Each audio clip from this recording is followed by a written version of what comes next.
नमस्कार जय जगन्नाथ। चलो देखियो मामा कौन रेसिपी करुछंती। चलो मामा मामा आज कौन करुछ? चिंगुड़ी माछ कंकड़ा आज पखाला दिवस ना पखाला ହେଇଛି। हाँ पखाला ହେଇଛି देखिला माछ भजा देख এই ପଖାଳ चलो आम ମାଛ ଯା ଦେଖ ଏଉଟା ହଉଛି ସେଟା କଳା ହଉଛି ହାଁ ସେଟା କଳା ହଉଛି ଆଉ ଏଇଟା ଏଟା ପାଣି ଆଉ ଏଇଟା ଚିଙ୍ଗୁଡ଼ି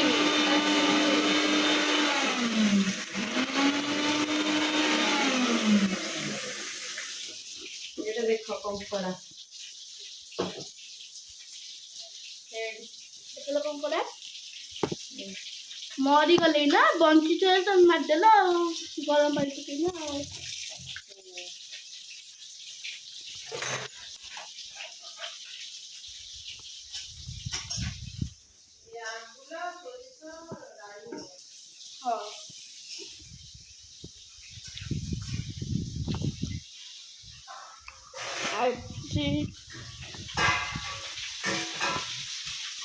आज किए आसबेनि कि पखाल दिवस मामा आज पापा गले आम ये पखाल पखाल माछ टे फ्राए करिया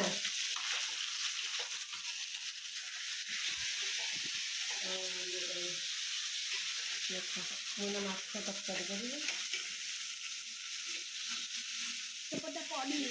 देसी नई माछटा आमर आम आम गाँव कौन पापा जाइए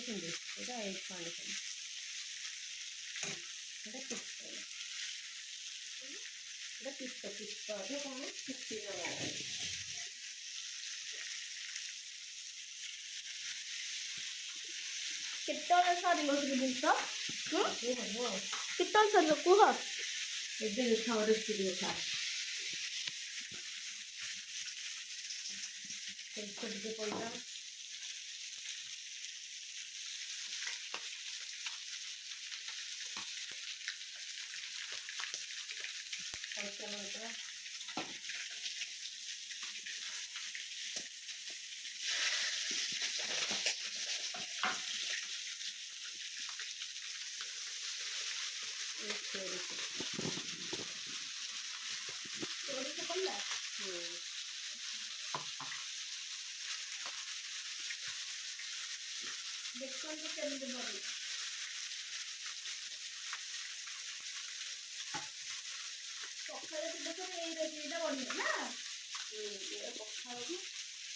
ଅଲଗା ଦିନ ହେଲେ ଆମର ସାଧାରେ ଛୁଇଁ ଶାଗ ବନେଇଥାଉ ଆଇଁଷ ଦିନଟା ଆଉ ଏଇଟା ଆମ୍ବୁଲ ପଡ଼ିକି ହବ ଆଉ ଟମାଟୋ ଦେଶୀ ଟମାଟୋ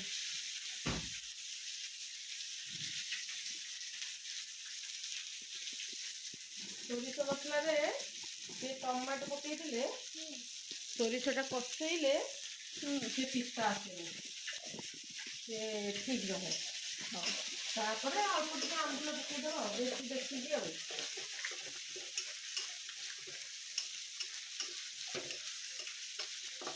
ଯେହେତୁ ମସଲାଟା କଷିଆ ହବ ଟିକେ ପକେଇବାକୁ ପଡ଼ିବ ଆଉ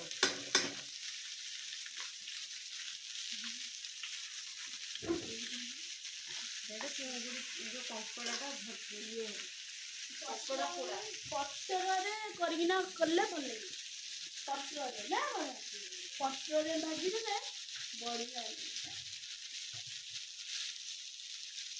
देख गोटे पकाला लंका गुंड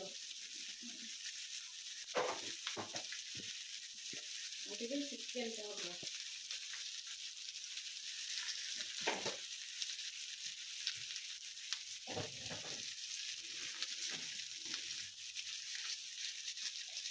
ସେ କଲର୍ ହବାକୁ କସ୍ତୁରୀ ପାଉଡର ଅଳ୍ପ ଟିକେ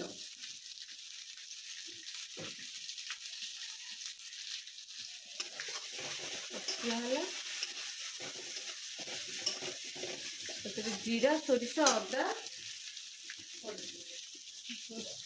ଜିରା ସୋରିଷ ଅଦା ରସୁଣ ହଳଦୀ ଗୁଣ୍ଡ ହଳଦୀ ଗୁଣ୍ଡ ଅଧା ଦି ଚାମଚ।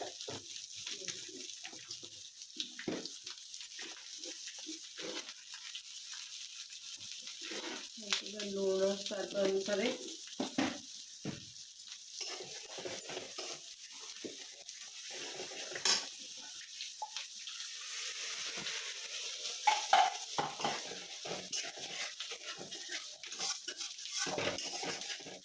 ଆଉ କେତେ ଟାଇମ୍ ଲାଗିବ ଭଜା ହବା ପାଇଁ?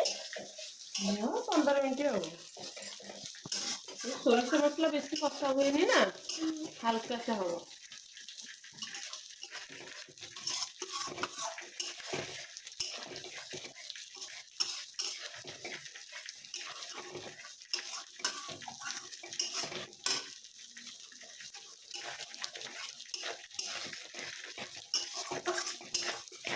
ଏଗୁଡ଼ା ହେଲା ଆଉ କଣ ହବ?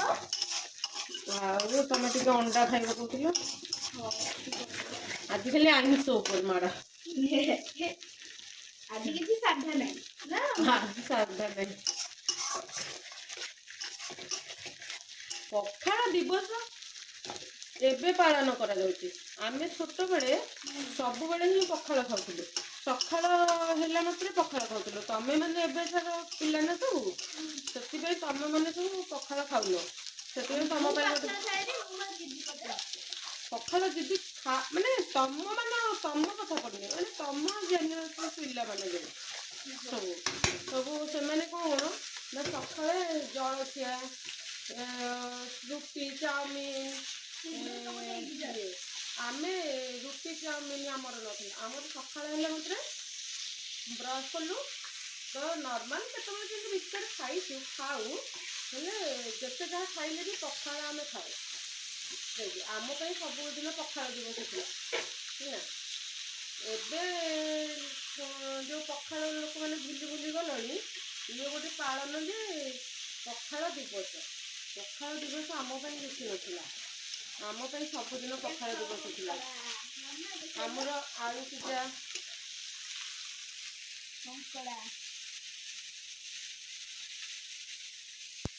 ଆମର ଆଳୁ ସିଝା, ବଡ଼ିଚୁରା, ଶାଗ ଭଜା, ଏମିତିରେ ବି ଆମେ ମିକ୍ସଚର, କାକୁଡ଼ି, ଟମାଟୋ ଏକୁ ବି ୟୁଜ୍ କରିକି ଆମେ ଯେଉଁ ଲଗେଇକି ପଖାଳ ଖାଉ ସବୁବେଳେ।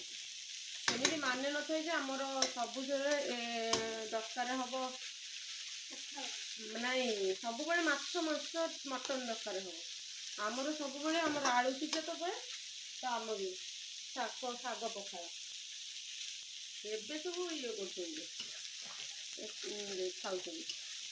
ଆମର ସେ ସପ୍ତାହକୁ 2 ଥର ମାଛ ଆସିବ କିମ୍ବା ଚିକେନ ଆଉ ଯେଉଁ ମଟନର ଏତେ ନଥିଲା ଇଏ। ଆମେ ଆମର ଦେଶୀ ଜିନିଷଟା ଆମେ ଖାଉ। କେତେ ବଡ଼ କଙ୍କଡ଼ାର ଗୋଡ଼। ଏଇଟା ବେଶୀ ବି ବଡ଼ ସାଇଜ ନୁହଁ, ହେଲେ ଛୋଟଟା, ହେଲେ ମାନେ ଖାଇ ହବ ଆଉ। ସମୁଦ୍ର ଆମ ଗାଁରେ ତ ବଢିଆ ନଦୀ କୂଳରେ ଏତେ ବଡ ଧରୁ। ଯୋଉ ଦେଶୀ କଙ୍କଡ଼ା। ଏବେ ତ ବର୍ଷା ଦିନରେ ବେଶୀ ବାହାରିବେ। ବର୍ଷା ଦିନରେ ଆମେ ଗାଁକୁ ଯିବା, ଦେଖ ଝୋଳଟା କେମିତି ଦେଖାଗଲା। ଇଏ ପାଣି ଆଖିଆ ମାଛ, ଆଉ ପୁରା ମିଠା ମିଠା ଲାଗିବ ସେ କଙ୍କଡ଼ା। ପାଣି ଆଖିଆ ମାଛ।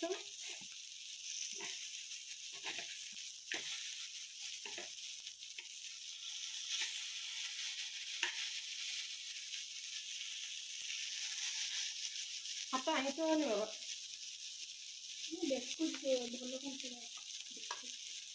ଦେଶୀ କଙ୍କଡ଼ା ବେଶୀ ନୁହଁ, ସମୁଦ୍ର କଙ୍କଡ଼ା ନା ଲୁଣି କଙ୍କଡ଼ାଟା।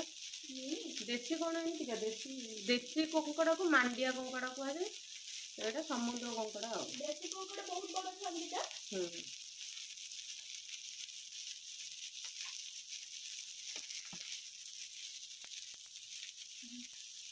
ହାତ ଧୋଇଦେ। ଦେଖନ୍ତୁ କେମିତି ତରକାରୀ ଫୁଟିଲା।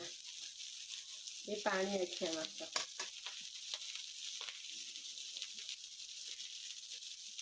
ଆମ୍ବୁଲ ପକେଇଦବା।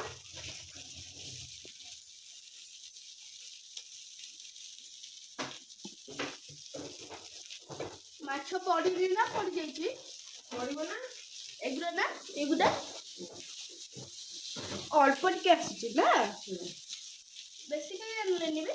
ସବୁ ଏତେ ପ୍ରକାର ଆମେ କ'ଣ ଅଧିକ ଅଛି କି? ଆମେ ତ ବାପା ତ ଖାଇକି ଅଫିସ୍ ପଳେଇଲେ, ଆଉ ଆମେ ତ ଏକା, ଆଉ ଆମେ କ'ଣ ଏତେ ସାରା ଖାଇପାରିବା? ଏଇ ତ ବହୁତ ସାରା ହେଇଗଲାଣି।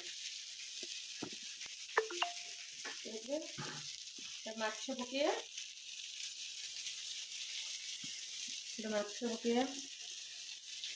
ମାଛ ଏଇଟା ହେଉଛି ପାଣି ଆଖିଆ ମାଛ। ପାଣି ଆଖିଆ ମାଛର ଝୋଳ ଆଉ ଟିକେ ଦେଖେଇଦେଲ। ମସ୍ତ। ଆଉ ଟିକେ ଦେଖାଉଛି। ଏଇଟା ମୁଣ୍ଡ। କାହାର? ଏଇଟା ପାଣି ଆଖିଆ ମାଛର।